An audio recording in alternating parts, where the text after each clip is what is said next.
All right, this is a very high stakes special edition of the No Show. It's a high stakes special edition of the No Show, and it's starting 20 minutes earlier than my normal show. I have a non-alcoholic beer in hand. Um, Hair and makeup were unavailable today, so this is just what you're going to get.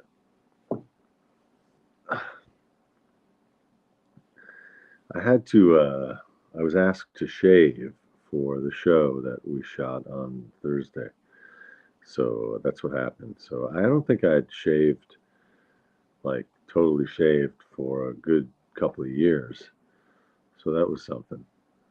Um, Hello, anyone who's watching. Thank you. I know the show normally starts at 9. I just couldn't wait. This was a precipitous decision. I just thought I got to do the show.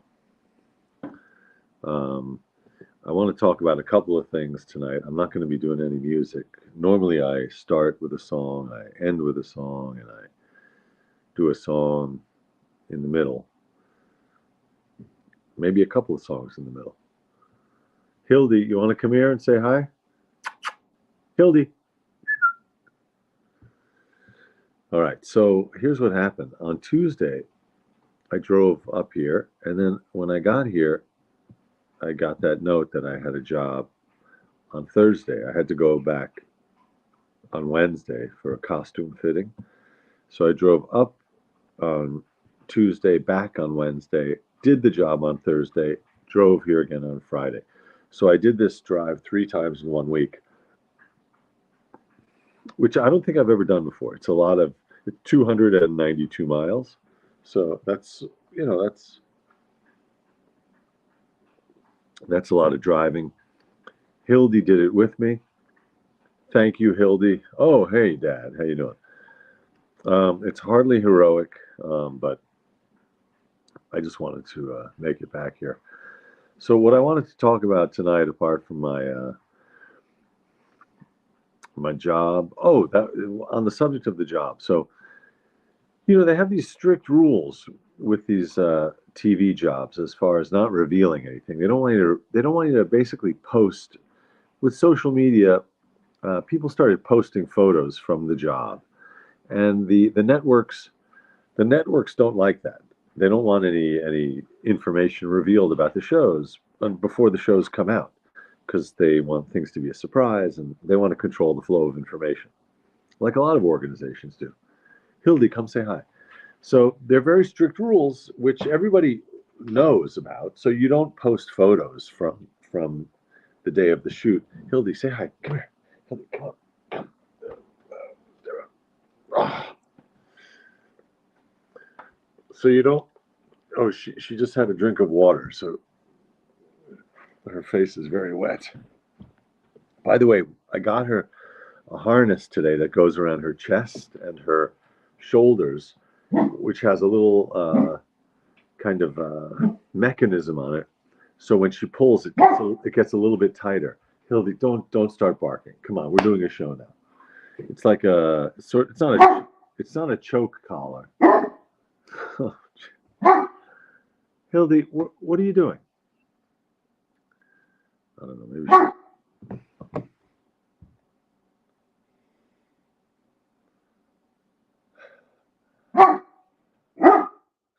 She's just looking at me barking. That's not good. That's not a good sign.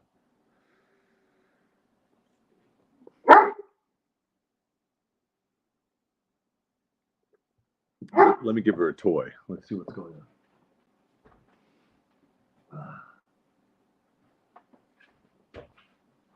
Hildy, come here. Take your monster. Take the monster. Oh, good girl. Oh, good girl. All right. Okay, here's what happened. I wanted to just tell the story of the clothing. So, all right. This sweatshirt was from Speedo. Yesterday, this morning in the car, Oh, thank you for letting me know. This morning in the car, I was getting out of the car at sunrise. We were going to go look at the sunrise, and I was cold. And then I realized that Hildy had spilled. Hildy, what are you yelling about? Come on, come here. Hildy had spilled a bag of clothing that we were giving away. She spilled a giveaway bag of clothing, and in the giveaway bag was this sweater that I bought for Kirsten a few years ago. It was in the giveaway bag. So I put it on, and then today I got lots of compliments on this sweater. So there's the sweater. The sweater is not being given away. And then I have the Kamala swag. Kamala. Okay, some good polling came out today. Some good polling that was very encouraging. You can look that up. That guy Tom Miller, the guy who has his own modeling that he does using the betting markets. He came out with a anyway, just look up good polling. Polling has gotten good. There was a dip there where things were looking a little grim, but they're looking less grim now. Hildy, I don't know what you want. What am I supposed to do? Use words. Use words. Then I can help you. All right, I'm going to put some layers back on. It's a little chilly here. Dan Osborne has a chance. Yeah, I started getting texts from Dan Osborne. Should I give Dan Osborne a few bucks, or is it too late? Or should we still be giving Dan Osborne money? He's the guy who says he's an independent and he won't caucus with the Democrats. That's his come on, I guess, to Republican voters, is to say he won't caucus with the Democrats. Okay, Mila, you've convinced me. I'm going to send a few bucks to Dan Osborne tonight or tomorrow at the latest. All right. We went to see the sunrise. I was confused about, Dad, thank you for setting me straight. I thought that the clocks moved last night, but no, the clocks are moving tonight. So I went in the morning thinking I was seeing the first early sunrise, but that would be tomorrow. So maybe I'll go again.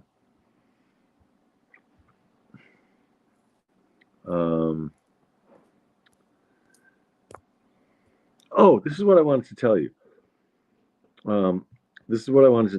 Okay, Mila, that's good to know. Mila says the Republicans are spending big bucks to defeat Dan Osborne. That's a good enough reason for me. I think Dad says my job is to set you straight. I think that is probably a very popular misapprehension by parents, especially fathers, about what they're supposed to be doing vis-a-vis their offspring. But whatever, as long as it makes you happy, that's my point. So what I wanted to say about the control of information. Hey, Nora, how you doing? Here's what I want to say about the control of information on TV and movie sets. So you don't post selfies. You can take selfies, but you don't post them until the movie comes out or until the TV show comes out, because you don't want to be giving away information that the network or the producers don't want to be revealing, especially if it's a series where there are spoilers and people, are trying to figure out what happens in the plot. So the other day, I did that show, that Law and Order. Very exciting, very fun shoot. There was a lot of pressure. I was pooping some masonry the night before, a little bit apprehensive because I had to memorize this. It wasn't a giant scene, but it was pretty big. I had to memorize that scene really quickly. I think the same memorization depends in large part on your sleep. You want to have several sleeps. Like, you learn the thing, then when you're sleeping, somehow it really gets cemented into your, long-term memory, something like that.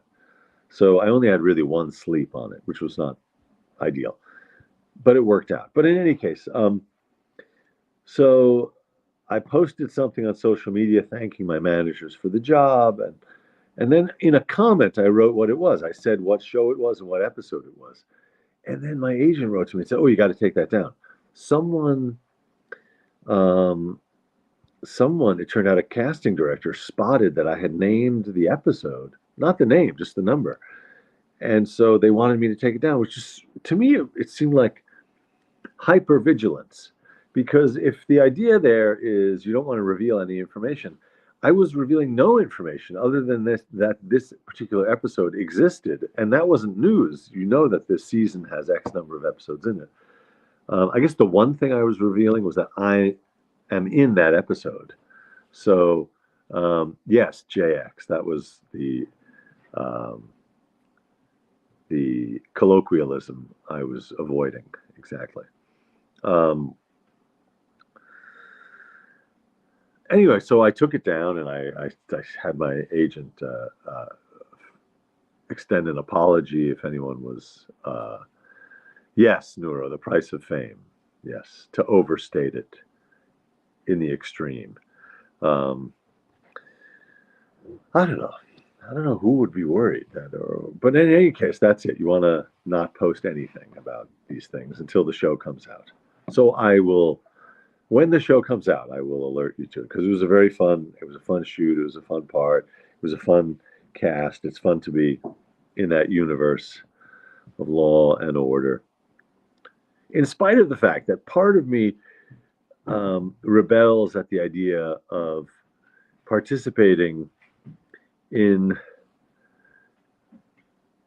in shows and movies that sort of make heroes out of law enforcement. I don't think. I think they're doing a job, and some of them do it well, and it's an important job. But I have problems with turning them into heroes, which these shows tend to do. The other thing I really don't like in these shows is that routinely. All right, Hildy, I'm giving her one more toy. Is that routinely? Come here.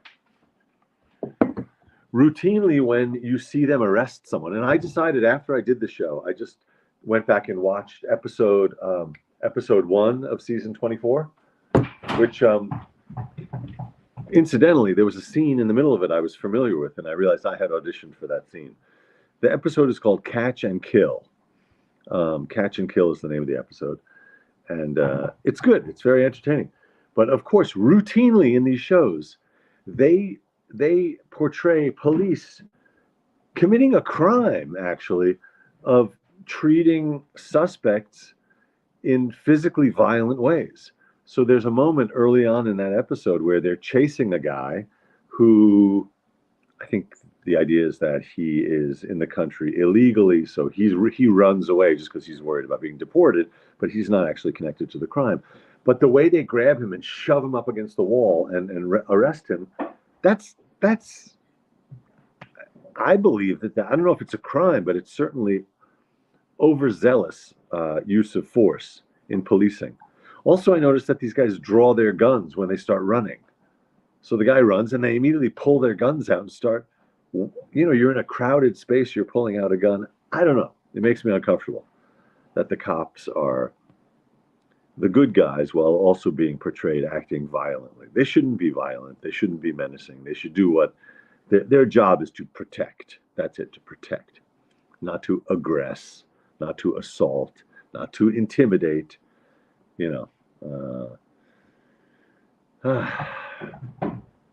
Yes, he's afraid of police brutality. That's exactly. They on the TV show at least, they brutalize routinely, and I guess the directors and the writers have internalized that level of brutality as being normal and permissible in some way. They just portray it, which I think can actually feed. I don't think it's helpful, because I think then citizens, lots of people watch these shows, and I think probably cops watch these shows as well, and I think they probably take it in and they're like, okay, yeah. Even on the show, when they're arresting someone, they slam them up against the wall. But they're not allowed to slam people against the wall. I mean, I'm sure in the code they can do it to protect themselves, but in this case, just because someone runs, you don't have to protect yourself from someone running away from you. That's a very basic principle of mammalian behavior. Speaking of mammalian protection, when I got out of the car at the parking lot down at the bay this evening at around 5, there was a coyote in the parking lot. I'd heard about this before. I always see we hear the coyotes here in the woods, and the dogs react very vocally to the coyotes.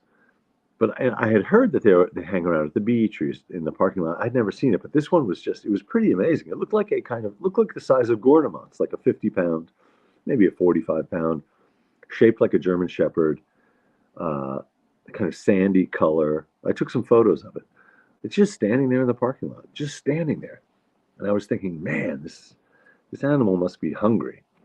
This animal just has to live by its wits. It has to find little whatever, rodents or birds or whatever it does. Meanwhile, Hildy's 100 pounds. I'm close to 200 pounds. This is a little thing. We don't actually have to be afraid of it. But I did drive far away from it in the parking lot, and I kept her on a leash and took her for a little walk. Because, I did have the thought, okay, that's a wild animal. That's a wild animal, potentially hungry, and, you don't know what it's going to do.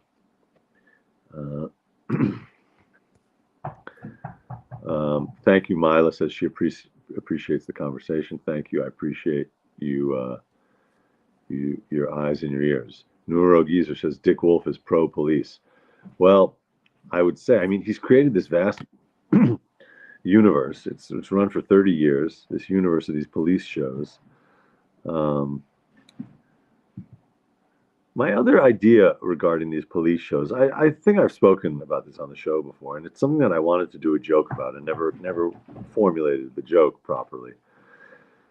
But the idea is that these characters, and it all started with Dennis Franz. Was that his name? Dennis Franz, the guy who won all those Emmys for his portrayal of a troubled cop on Law and Order, I think the original.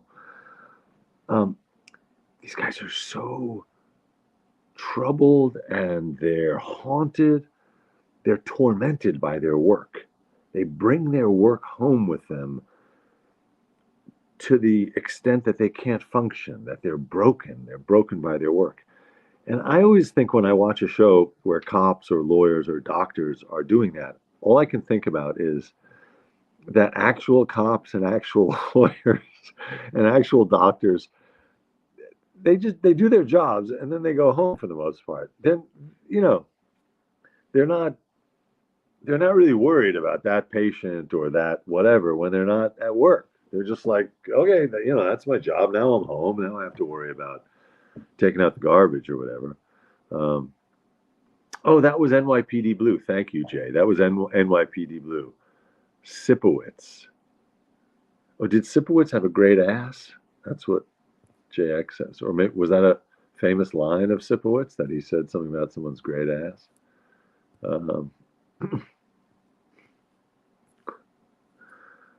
Yeah, Hill Street Blues, NYPD Blue, Thin Blue Line. Francis' character was an alcoholic. He hit the wall in episode 1.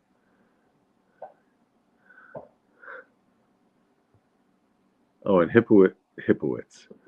Sipowicz originated on Hill Street Blues. Oh, interesting. So he had like a spin-off. Anyhow, my idea is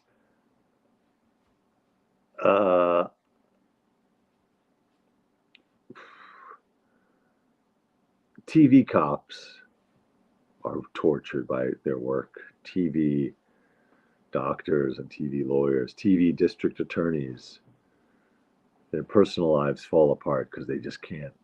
They can't leave it alone. They can't leave work at work. But I think 99% of real life people who do those jobs, they're trained to leave work at work. However, I'm aware that from the point of view of a writer trying to create a show, that would make it very hard to create a dramatic arc if these people just didn't really care about their patients and about their clients.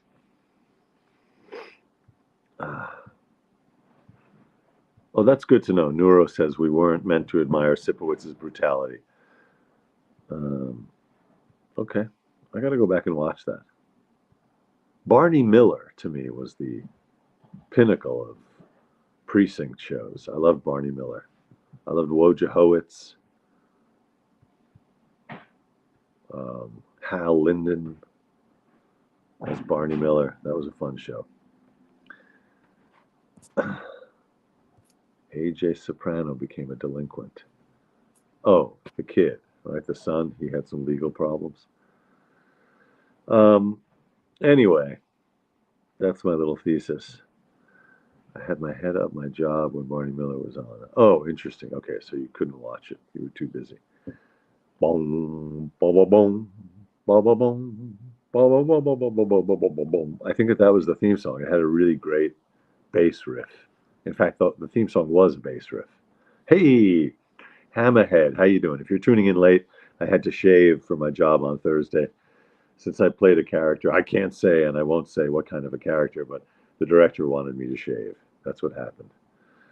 Um, I was happy to do it, but I realized I hadn't shaved in years. I really hadn't shaved in years. For that Iranian dad role back in September and August, I did have to shave, but I left a mustache. So this is the full on. Um, I think Scorsese's first movie, a student film he made, was called A Close Shave. You can look it up. It's a shaving movie. It's a short, A Close Shave. That's I think Scorsese made it at NYU in the '60s. All right, I started the show a little early tonight with no music because it was going to be a very special, very hard hitting um, episode. But it turned out it's not hard hitting. It's just here's a Kong. Here's a bigger Kong. Here's a ball manufactured by the Kong company. They make good stuff for dogs. Um, so a lot of people complimented this sweater today, which was rescued from the throwaway pile. I'm still wearing the Kamala shirt. Thank you, Mom, for that. I've been drinking out of the Kamala mug. And I think I'm just going to wear this Kamala t-shirt. I'll launder it, but I'm going to wear it until the election. I'm going to get a little superstitious. I don't know if you remember the first baseman for the Boston Red Sox in the 80s, who was a really great hitter. Wade Boggs. I think he was the guy who, I guess he once had chicken for lunch and then had a really good game. So then he ate chicken every day of a game, which is really disgusting. But that was his superstition. He thought consuming poultry was integral to his success as a hitter in the major leagues. I don't subscribe to any of those superstitions, but and yet I'm going to do that. I'm going to wear this T-shirt.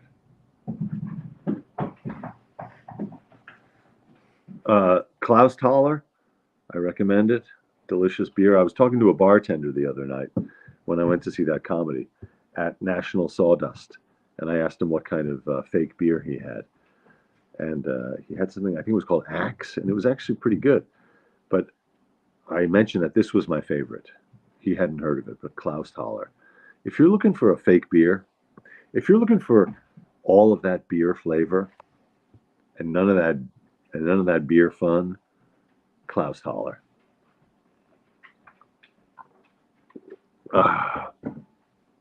Yeah, I think I bought it. I think I found it in an airport. I think I bought it in an airport either in Glasgow. No, not Glasgow. In London, I think. I don't know. That's what I remember. Maybe 2019. You ever get an itch on the roof of your mouth? I just had that. I think it's allergies. I think we were still having allergies, even though it's November, because of this crazy warm weather. Oh, Hildy, come get it. Come get it.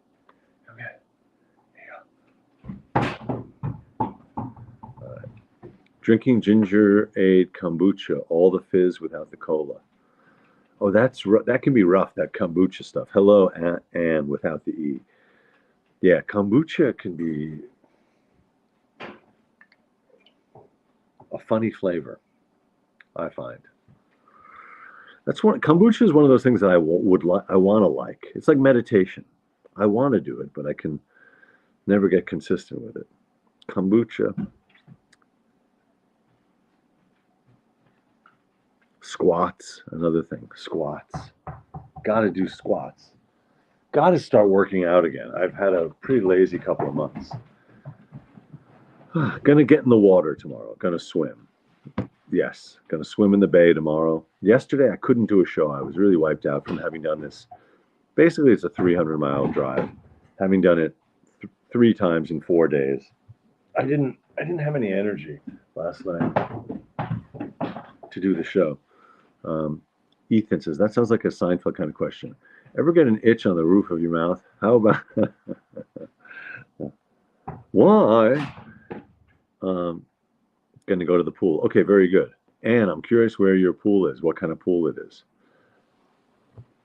The water temperature here is still in the high 50s, so it's not really cold yet, but it's a really good, it's a good time to, if you're trying to acclimate to colder water, this is when you got to be getting in. Hammerhead says, I'm partial to Spaten beer. Spaten. Yeah, Spaten, München. I don't know if they make a fake beer, though. I need the fake stuff. A police escort to the set. That would be funny, having an actual police escort to the set of a police show. Oh, when I was being driven in the van from the parking lot to the set, we passed a. Oh no, this was from the set back to the the parking. We were passing by this area in Queens. It's called Broadway Stages. It's in Long Island City. In Long Island City, there is Silver Cup Studios, where they've shot a lot of stuff. There's Broadway Stages. There's a ton of TV production going on in New York, which is great. And a lot of it is there in Queens. And the driver, we drove by a group of Hasidic guys outside of a big building.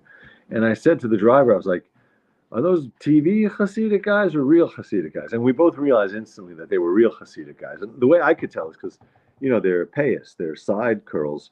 You can tell TV side curls. They're always done badly, even if they're done well. You can just spot them. The fake payas, the fake side curls, dead giveaway. I had to wear them in one movie. It was a shanda. It was a real shame. Hammerhead says, I will have a full beard by tomorrow. That reminds me of Homer Simpson. There was an early episode where you see him shaving in the mirror. So he shaves this side, and as he's turning to shave this side already grows back. Something like that. It's very funny. Anyhow, so we both realized this was a real group of Hasidic guys, not associated with the TV studio. And then the driver, Mike was his name, he told me a very funny story that he got into a kind of little road rage thing with a driver on Division Street in South Williamsburg, which is the heart of the Hasidic neighborhood there. He said he got into a road rage thing, and then I guess he got out of his car or something, and then he was suddenly surrounded by like a bunch of other Hasidic guys came to the rescue or the protection or in solidarity with this one guy he was having the shouting match with. And he said he suddenly was surrounded. The way he described it was just funny. It struck me as, it could be a scene, could be like a Curb Your Enthusiasm scene. This guy who was like a tough New York character suddenly being really afraid of this. Anyway, Harris sticker on back of car window. Yes, I did also put, thank you, Mom. I also put the Harris Waltz, obviously. I have that sticker on the bumper. Okay. A pool in the condo, not a lap pool. Yeah, that's all you need is water. I'm a fan of flat tire beer. Oh, I thought you were saying you were a fan of flat beer. I think bubbles are integral to the beer experience. Flat tire beer. It's a worker-owned Colorado brewery. Very good. I think it's an IPA, which is not to my taste, but maybe flat tire makes something else. Um, Never get out of the car. Yes, Dave makes a very good point. If you're ever in a road rage, I don't recommend it, but if you are ever in a road rage situation, incident, either as the perpetrator or the victim, do not get out of the car. The car is your armor.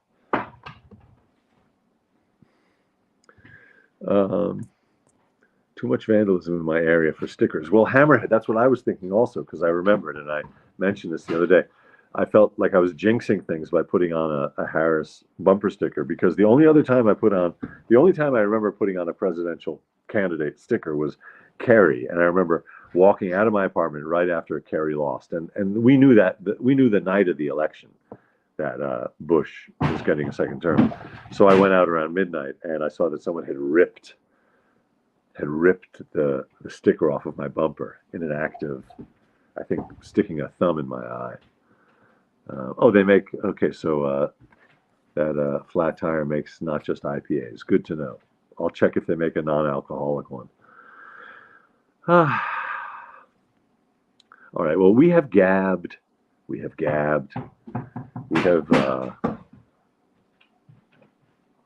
what have we done? Have we communed? We've done a show. This was a non-musical show. There were elements in it, but there was no music, except for when I hummed the Barney Miller theme song. What else can I tell you? Hildy, do you want to come say one more hello to our friends? By the way, Hildy met some great dogs today. She met a little dog named Pippi. Oh, Fat Tire, not Flat Tire. Hildy met Pippi, a little white dog. They chased each other. She met a pair of poodles, standard poodles at sunrise, named Lenny, and I can't remember the other one's name, Manny or something. Really nice dogs. And she met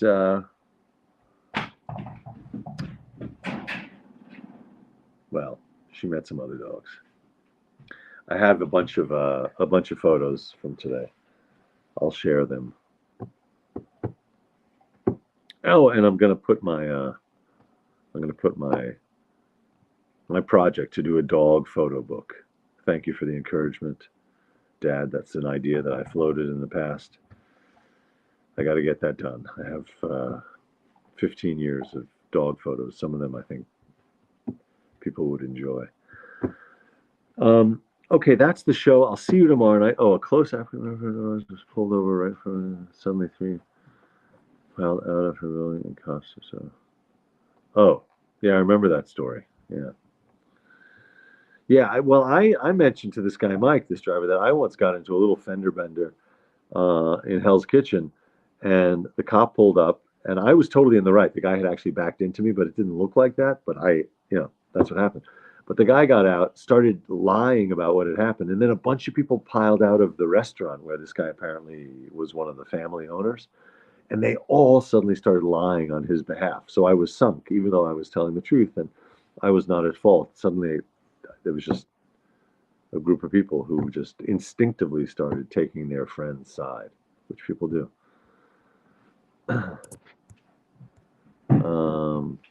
Speaking of child's books, I bought my friend's book. She has a book called, it's about a bear. Her name is Sasha. And the book, I'll tell you what I'm going to do. Tomorrow night, I'm going to show the book and talk about the book. All right. Hello, Bob. Hello, everybody. It could be a child's book. Good idea. Surrender to win. Also, today is now. Today is now. Woohoo! All right, Bob in the chat. This is the famous Bob in the chat. Oh my God. Oh, and is Milo the other famous Milo? My God, look at that. These celebrity refugees from the Feldman show. Okay, everybody. Thank you for tuning in. Thank you for your eyes and your ears. And this has been the No Show for Saturday night. I will see you all tomorrow. And that's the other thing I wanted to confess. I bought a vegan pizza tonight at the good pizza place in Provincetown. Brought it home, ate 3 slices, and then I was like, I'll have a 4th. So then I had eaten half of the whole pizza. And then a few hours later, I was like, I'll have. So I had 7 slices of pizza. Vegan, but I'm not proud of it. This is in the spirit of confession. I'm not bragging. I'm confessing. This is not good. But there is one. You're right. Cauliflower crust would be much healthier. But there is one slice left. I'm going to try to make it until tomorrow without eating it. All right. That's my wish. That's my plan. That's my prayer. All right, everybody. Good night.